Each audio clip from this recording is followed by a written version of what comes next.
So about 3 a.m. Sunday morning,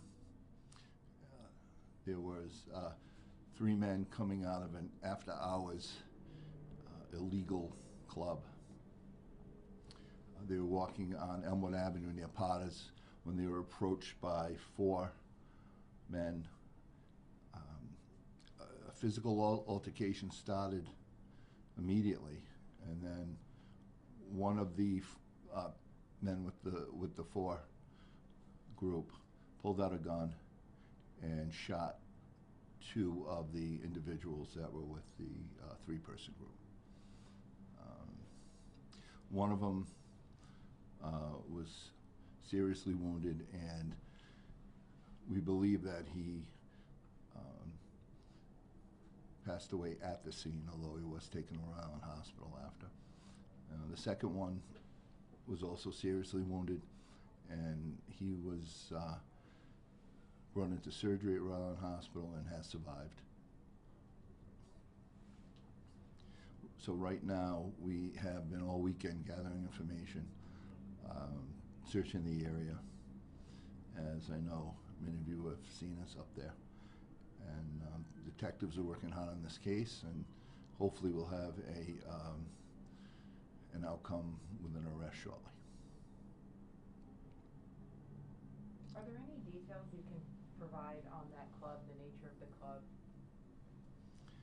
So we were unable to gain access to that club after the shooting. We will be back there. It's a club, and they pop up here and there around the city. So after hours, after the nightclubs close, 2, 3 o'clock, these places open. They're not licensed. They're not inspected. They're just thrown together. Sometimes they're in houses, sometimes they're in businesses.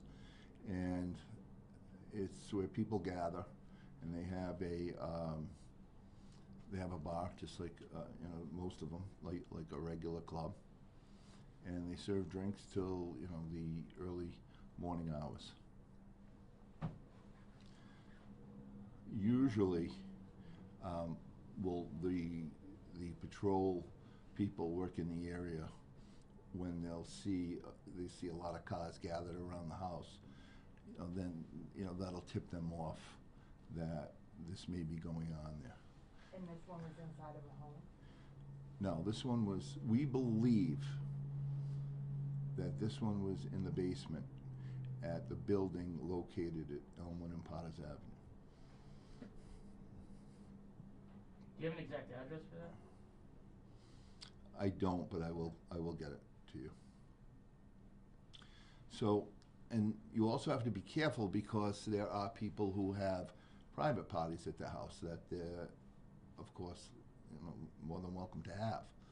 So we have to watch it for a few weekends, nights, to, you know, and then if you continuously see these cars there, then you know, we call them sip joints.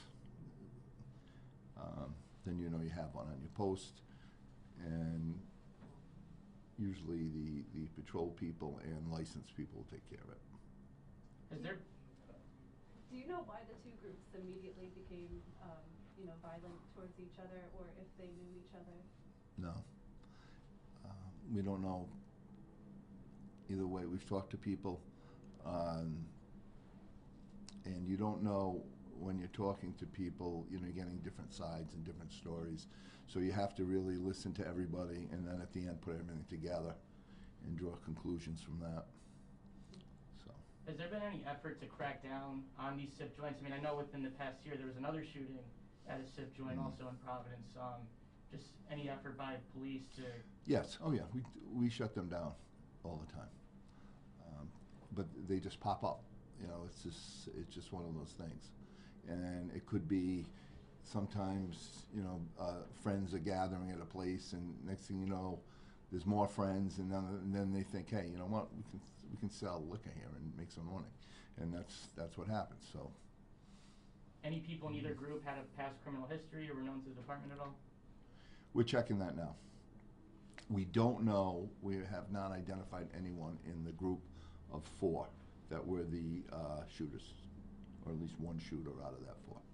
So it's unclear if it was targeted or not at this point? It is unclear.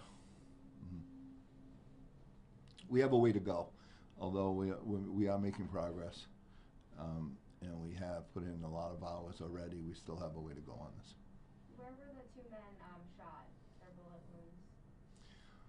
We usually don't release that, so I'll just say they were both shot several times.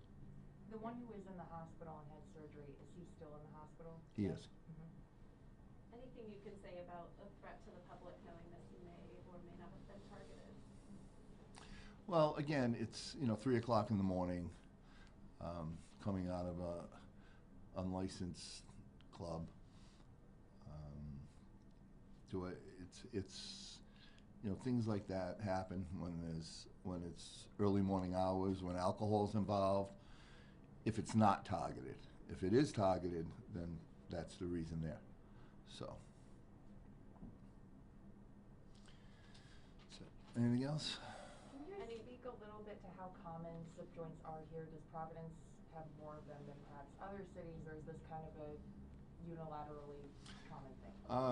I can remember when I was a patrolman, there was a couple of SIP joints that we always had in the West End, and they were just, it had been there for years. They'd shut them down, they'd open up.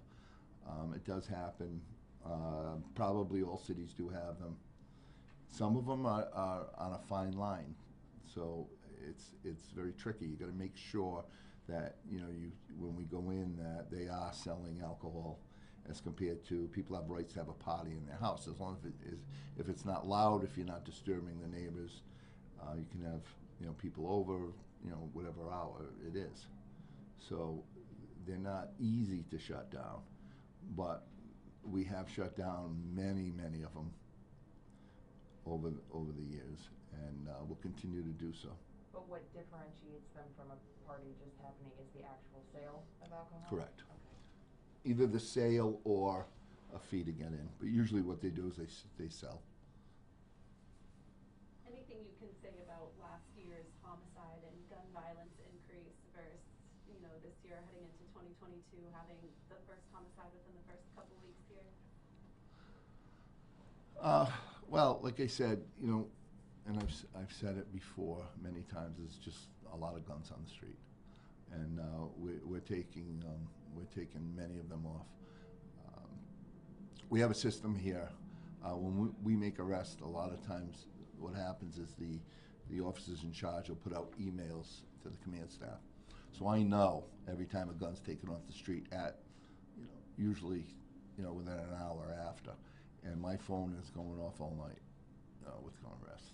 So they are doing a great job out there, and we are taking a ton of guns off the street. But a lot got on during COVID for some reason, and we know that. And I would suspect that you will see it calm down during this year. Great. Because we have done our work, and hopefully that'll take care of it. 5 years old, he's from Portland, Maine.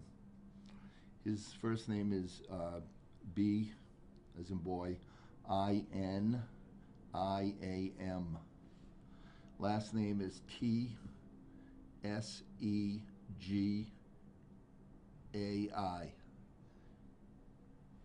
Like I said, 35 years old, from Portland, Maine, deceased.